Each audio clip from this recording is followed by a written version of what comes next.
বিষণ্নতা part ১ জন্মদাতা পিতা আব্দুর রহমান সাহেব এসে রেহানাকে বলছে, আজ বোরকা পরবে না তুমি, এই নাও জামা, আজ এটা পরবে তুমি, আর হিজাব করবে না, কোনোভাবেই যেন বয়স্ক মহিলাদের মতো না দেখা যায়।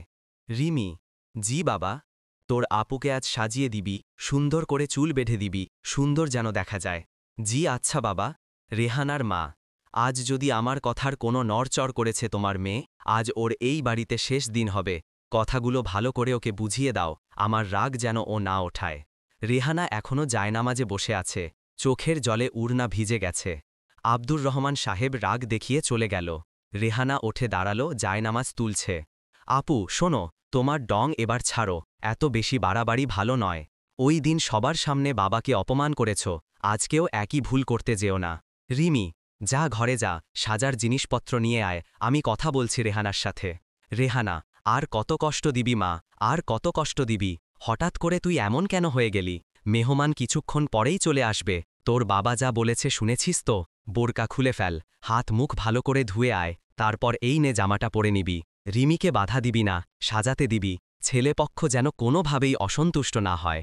জামাটা রেখে সাজেদা বেগম চলে গেল। রেহানা দাঁড়ানো থেকে বিছানায় হেল দিয়ে বসে পড়ল। জায়নামাজ শক্ত করে বুকে জড়িয়ে তাতে মুখ লুকিয়ে ফুঁপিয়ে কান্না করতে শুরু করল। কষ্টে ওর বুকটা ফেটে যাচ্ছে, ওর কাছে সব কিছু অবাস্তব আর দুঃস্বপ্ন মনে হচ্ছে। ও এত কষ্ট আর নিতে পারছে না। ও চোখের পানি দ্রুত মুছে নিল, জায়নামাজ বিছিয়ে নিল, আবার নামাজ পড়তে শুরু করল।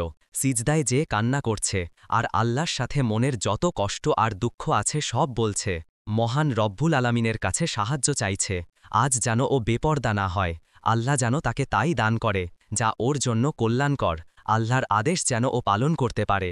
ওই দিকে ছেলেপক্ষ মাঝপথে এসে পড়েছে। কিছুক্ষণ আগে জ্যামে আটকে পড়েছিল, তবে এখন ফুল স্পিডে আসছে। ছেলের নাম শাওন, বাবার বিজনেস সামলাচ্ছে। হঠাৎ শাওনের কিছু একটা হয়ে যায়, পড়াশোনা ছেড়ে সারাদিন রাত নেশা করা শুরু করে, বিষণ্ণ হয়ে খাওয়া দাওয়া বন্ধ করে দেয়। এর জন্য শাওনের বাবা রেজবি সাহেব ছেলেকে বিয়ে দেওয়ার সিদ্ধান্ত নেয়। কোনো মিল নেই রেহানার সাথে, পুরো ভিন্ন পথের দুজন মানুষ।